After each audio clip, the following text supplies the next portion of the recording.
Hello everybody! Welcome back to Muggles and Mocha! I am recording this video super late. It's supposed to go out tomorrow, so I'm going to speedily record this and then speedily edit it so that you guys can get it, because I love the article that I wrote this week for chapter 15. I feel like I say that every week, but for real, like every week I think that the next article becomes my favorite because I am learning just a lot about this series, and I've loved this series for a long time. But it's just like new things come out every chapter. So I hope that's the case for you too, because I'm really enjoying myself. I have my coffee today. It's the good old Life is Good brand. Are they still a brand? I don't see anything by them anymore, but I was very proud of this mug when I got it, like back in middle school. For real, this is how long this has been around. And also I have the red stick. I'm not gonna forget it this week, so we have that.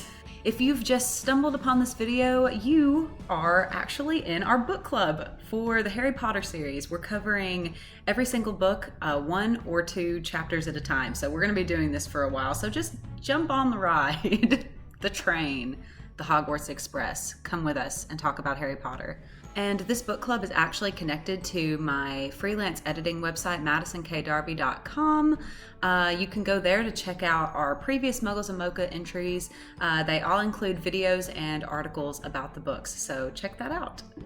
And like I said, today we're talking about Chapter 15, The Forbidden Forest. I'm really excited about this, but first of all, okay, I'm gonna be ranting through this whole video. This detention. It's the first detention that we see Harry get. He does get a couple throughout the books. And this one is really dangerous for a first year student or any year student to get. And they split up the kids to go after some unknown creature attacking a unicorn in the forest. They're following a blood trail. Like, goodness, what a punishment. Who is in charge of this? I'm getting ahead of myself. We'll be back to talk about this. So where we left off in last chapter, Harry and Hermione forgot the cloak on the roof. So remember, mistakes were made. New title of chapter 14. And unlike in the movie, Harry, Hermione, Malfoy, and Neville were the ones that were caught who ended up going out into the forest. And man, now like thinking about it, this is the second big scene that Neville has been left out of so far in the movies, with the first one being the midnight duel where he comes along and sees Fluffy. So man, the directors were just doing their best to push him out of there. After they're caught, Professor McGonagall takes away a lot of points from the kids. And we actually see that this becomes a big plot point for the rest of the book. Unlike in the movie, the fact that they lose all these points, like they're really upset at the time in the movie, but it doesn't like follow them through the rest of the story like it does here. And I just really forgot how ostracized Harry and Hermione are because of this by their fellow Gryffindors. And everyone is just so furious with them, like until they go down into, I almost said the Chamber of Secrets, to find the Sorcerer's Stone. They are just tortured by these kids. And Harry even tries to resign from the Quidditch team. Goodness. And the Quidditch team, they're mean to him too, and they call him the Seeker. Like really, I had forgotten how important Harry and Hermione losing, and Neville. So yeah, I'm trying to push him out too. Oh, poor Neville. But I forgot just how important that was in the books and how it affected them. But before we get to the big detention, Harry does hear Quirrell talking in a classroom. He's crying and saying, no, please, like not again. And then eventually he's like, all right, and walks out. Harry goes in and there's no one there. It really makes me wonder about the relationship between Voldemort and Quirrell. And I talked about this a couple of videos ago. How Quirrell found Voldemort and ended up being controlled by him, even though J.K. Rowling does say he tried to resist, but Voldemort was obviously just too strong for him. And in the movie, I think we really get the impression that they're on the same side, but here we see that's not the case. And I have a theory about what I think Quirrell is talking about, and this might be something you guys have already picked up on or thought about before too, but we'll get to it. Anyway, of course, in Harry fashion, well, I'm being mean. I would have thought this too. Like I said, Snape is framed to be the villain in this book and the series, really. But he always surprises us, doesn't he? But Harry believes that Snape is the one who's talking to Quirrell and thinks that Quirrell has revealed the secret behind his protection of the Sorcerer's Stone. So this is a really big deal for Harry, and he's afraid of what is going to come from this. Okay, now, this detention. So besides Umbridge's detentions in the 5th book, which really seemed like they were out of Hogwarts control, we know that these weren't approved, what she did. But besides those detentions, I think this is the craziest detention that we get in the whole books. The rest of them seem really tame compared to this, which, I mean, they got in big trouble, I guess. But first, I have a couple of reasons why I think it is the most intense and maybe unnecessary detention in these books. First, it's at 11 o'clock at night. The perks of living next to the street. Okay, like I said, it's at 11 o'clock at night. And we're in exam time, people. There's studying being done. I like to be in bed before 11 o'clock, honestly. I am an early to bed, not early to rise kind of person. So yeah, really late for 11-year-olds studying for exams. Then next, you have Filch, who's leading them out there to the detention. What a horrible person. And he's talking about hanging kids by their wrists in the office. What? Like, why is he here? Why is he at Hogwarts? Oh my goodness, that's another question on its own. Why Dumbledore keeps this man around, I have no idea. He doesn't seem to contribute anything good to the school, so maybe that's just behind the scenes? I don't know. And I actually remember from the first movie, he says something like how he misses the screaming. This man. So there you go, another part of this crazy detention. Filch. Then next, at least they're with Hagrid, you know. But I have a little bone to pick. All right, this isn't as much about the detention setting as it is just like Hagrid. Harry and Hermione went through the worst situation, like carrying Norbert up to that tower, getting caught. Now they're doing detention. And like, do we ever see Hagrid apologize for this mess? Maybe he did. If I'm wrong, let me know in the comments, because I just can't remember. Then, like I mentioned, the main crazy thing about this detention is that they're going into the forbidden keyword, forest. These 11-year-olds going out, tracking down a dead unicorn. Man, this detention, I just can't get over it. And I'm not meaning to nitpick. Like I said, I love these books. I absolutely love them, but I like talking about these things in the book club and breaking down the nuances of what the kids are going through and whether Hogwarts is just an irresponsible school making the kids go out and do this. But let's get past that. I'm not meaning to pick. It was just reading this punishment. I was like, wow, horrifying nightmares for the rest of their lives. And they're 11. But the imagery here and the tone, it's just so tense and scary. Like, I love the adventure we get here, and I understand that this is like a really important plot moment. So I'm sure that that's why J.K. Rowling had to find a way to put it in here for them to go into the Forbidden Forest.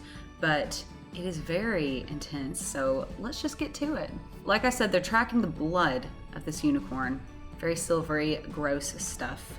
And as they go, they realize that something is in here that shouldn't be, or that's what Hagrid is telling them. But before they find what or who they are looking for, they come across some very interesting characters that are going to come up every now and then throughout the books and actually go through like an intense development and change through the books. And this is the centaurs. Now, the centaurs are intriguing for a couple of different reasons. One of which we're not really going to get into today because it's just like a prevalent theme that's going to come up in places that are clearer and we'll have more opportunity to like dive into it. And that's the idea of wizard superiority in this world, which on its own is just it's huge. I can't wait to talk about it. It'll definitely be coming up. I mean, we got house elves coming later. We have the Department of Mysteries and their giant statue, which is just very kind of demeaning toward other magical creatures. And yeah, I'm excited to talk about that. But the centaurs are one of the creatures that are just really affected by this. They feel a lot of animosity toward that view, and because I kind of think that they think themselves superior to wizards, so to have like these other people who you think just are dumb and don't know anything thinking that you're a dumb beast is terrible.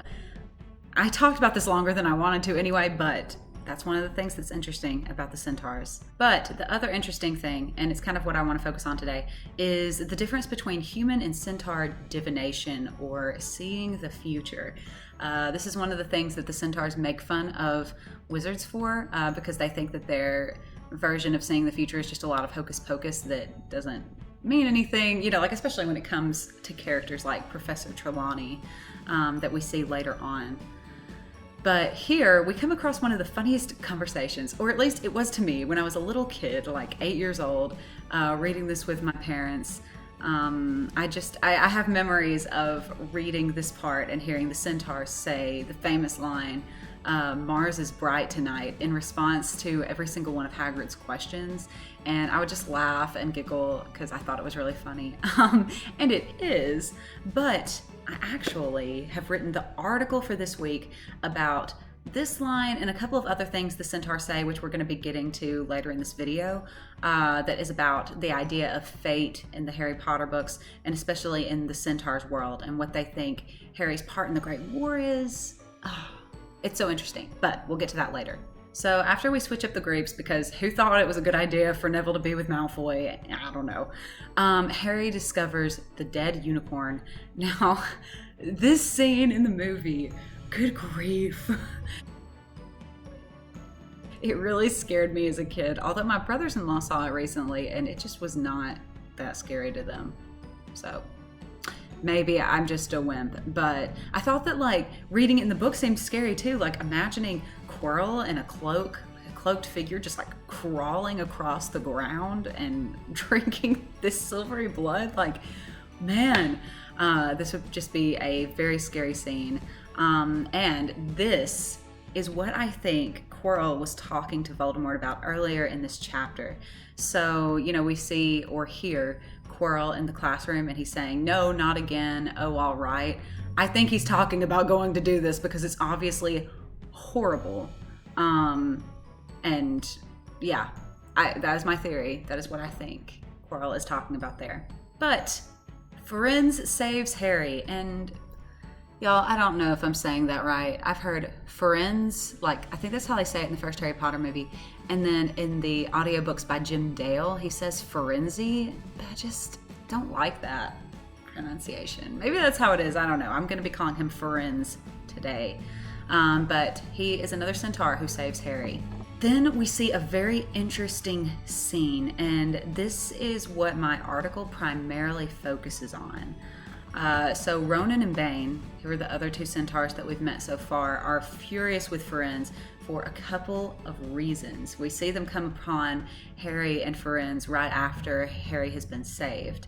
So some of the things they say is, first, Harry is riding Firenze like a horse, which I don't really think I need to explain how that would be demeaning to creatures that already think that like wizards view them as lesser and like work animals, you know, like, so they're mad about that. They think it's shameful. But the one I want to focus on is the second thing that they say, or the second reason that they are upset, which is when they ask him, Firenze, what have you been telling him? Remember, Firenze, we are sworn not to set ourselves against the heavens. Have we not read what is to come in the movements of the planets? And okay, I'm gonna be honest. I don't think I've ever really like deeply thought about this scene, because at this point, like, Harry just saw Quirrell drinking blood, and you're kind of waiting to see what's going to happen next, like what Firenze is going to be telling Harry, and you don't really think about what the other two centaurs are saying, or at least that's the case with me. But man, this is just some interesting content, and I want to talk about it a little bit today. So go read the article. It talks about Mars is bright tonight and how that could or not could, it does relate to the war that is going to be coming in the wizarding world. But what they say here makes me think that they know more about Harry's future than what would meet the eye. Like when we think about centaurs, especially throughout the rest of the books, and even with what Hagrid says about them here, their vision or what they're looking for is so broad. You know, he says like they're not interested in anything closer than the moon, and I think that this kind of causes sometimes their visions to be very like broad up until like it's coming closer. So obviously this is 6, 7 years before what we're going to witness in the 7th book when all of this comes to a head.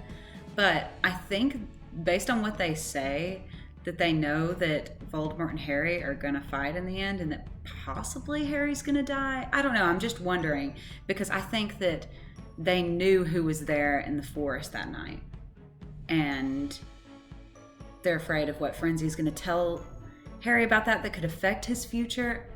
And then Harry, later in this chapter, says something like, the centaurs were mad at Firenze for saving him, and that they possibly wanted him and Voldemort to get into a fight. And Harry says, I guess that's written in the stars as well, that maybe he's going to kill me. I don't know. Like, I think that they kind of already know. And think about this for a second. Where does Harry and Voldemort face off in the 7th book? The Forbidden Forest. Like, that's where it goes down. And so part of me wonders if, like, Bane and Ronan thought, you know, when they see Harry in the forest and they know that something strange is going on, if they thought there was a possibility of that coming to pass, and that by interfering, Firenze could have stopped it from happening, putting himself against the stars. This is all theory. This is all just a theory. And there's already things I'm thinking of that could, like, contradict that. Like, it almost seems that by Firenze seeing this person drinking unicorn blood, that's when he realizes it's Voldemort. But I don't know. It's just fun to throw around ideas like this, and like, what all did the centaurs know? So, yeah, that's basically it. But read the article, because I put way more in there than obviously I have said here. So, moving on. After this moment, Firenze fills Harry in on unicorn blood's use, that it can keep you alive, but at a terrible price. I'm guessing this is why Quirrell was begging not to do it again. I don't really know what curse life means, or what this would physically do to Quirrell after drinking it. But we do know that the curse comes from the fact that, you know, you've killed something defenseless to save yourself. So I don't know if it's painful. It kind of seems like it is. Like, the way he's talking about not doing it again makes me think that it is immediately painful and probably lingering. I just don't know. If you know, let me know in the comments, because I tried to find some stuff online and just, it's very vague. So, but from this conversation and the things that Firenze tells him, like, who would want to drink unicorn blood so they can come back to life? Like, you know, like heavily hinting him toward Voldemort. He realizes that the person he saw drinking the unicorn blood is after the Sorcerer's Stone, and the unicorn blood is just kind of like doing the job, keeping them alive until they get their hands on it. And this is when he realizes that Voldemort is involved. So I wish I could go back to when I didn't know what was going to happen in these books. You know, like going back to read it for the first time, because this would just be such an intense realization. Because, you know, I go through the books reading it the whole time knowing that Voldemort is behind this, but for Harry to realize that this person who everyone thinks is dead could be a possibility, like, oh my gosh. So out of the forest, after this detention from hell, basically, Harry, Ron, and Hermione talk about this discovery. And Harry confides in them about thinking that Voldemort has come back, or is trying to.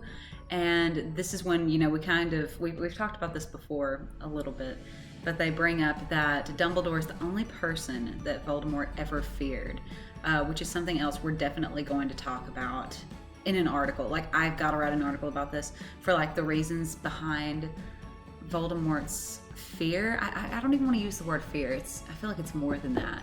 It's fear, hatred, and just this feeling of like a feeling of powerlessness in the face of someone else. Like, we know that ever since Voldemort and Dumbledore first met each other at the orphanage, Voldemort, not that he was always scolding, but yeah, kind of like, you know, Voldemort has stolen some things and he's just kind of like, this isn't how we do it here. And like, oh my gosh, oh okay, I finally got it. It's like he actualizes this thought that Voldemort's had his whole life, that like, I knew there was something special about me. Like, I knew that I had power. Like, Voldemort's all about his lust for power and he wants to have power over others. But right from the beginning, he finds out about this power. Here's Dumbledore putting constraints around it and telling him how he can use it and how he can't. So I think it's that, coupled with the fact that Dumbledore's awesome. I mean, I can't wait till we get to the 5th book and talk about the battle between Dumbledore and Voldemort, because Dumbledore's just like flicking his wand, literally, and he's just awesome. So I mean, like, obviously that's a part of it too, because he doesn't know that if he could actually beat Dumbledore, but I just think there's a lot to it. I can't wait to write an article about it, guys. Oh, I love talking about Voldemort, and that's weird because he's the villain, but he's just a complex character to me, and I can't wait to get into him a little bit more. So the kids talk about, you know, as long as Dumbledore's here, Voldemort won't come back. And of course we know this is the moment for Dumbledore to leave, so that something can happen. And we end with Harry getting the invisibility cloak back with the note just in case. Like, what does Dumbledore think is gonna happen here? He's already seen Harry use this. Well, I'm sure he knows about Norbert because Dumbledore knows everything, but I just think it's funny. It's like this kid gets in trouble. He just got out of detention, and then the headmaster is like, here is the tool that you use to get in trouble. You should do it again. Like, I don't know. I just think it's funny. But we have the invisibility cloak back, and that's the end of this chapter. That's it for this week. And next week we are going down the trapdoor. Oh my gosh. We are at the best, well, I mean, there's a lot of good parts in this book. The most action-packed part of the book, with all the different obstacles they're going to go up against. It's going to be super fun. But first, let's read the last paragraph of chapter 15. Okay, here we go. I'm in such a weird mood, y'all. Like, Harry, everyone says Dumbledore's the only one you know who was ever afraid of. With Dumbledore around, you know who won't touch you. Anyway, who says the centaurs are right? It sounds like fortune-telling to me, and Professor McGonagall says that's a very imprecise branch of magic. The sky had turned light before they stopped talking. They went to bed exhausted, their throats sore, but the night surprises weren't over. When Harry pulled back his sheets, he found the invisibility cloak folded neatly underneath them. There was a note pinned to it, just in case, in the classic Dumbledore font. Let's see if I can get that close. Yeah, so there you have it. So if you liked this video, as usual, feel free to like and subscribe so that you can get notifications when new videos go out. And then also follow me on social media. It's located on my website, which I have linked below. And you can keep up with all the news. I write other articles too, and actually I'm gonna talk about this for just a second because I've been so excited. Y'all, Hamilton came out on Disney Plus. It's fantastic. Please go watch it. And I'm going to be releasing an article about Hamilton next week and its effect on the literary world and similarities to Shakespeare and writing style and conveying a story through a medium like rap, and excited. So follow me on social media and you'll know when that comes out. As usual, it's just so fun talking to you guys about this. I hope you enjoy it. And I will see you next week to talk about chapter 16. Man, we're getting into it and we're almost done with this book, so exciting. But I will see you next week. Bye.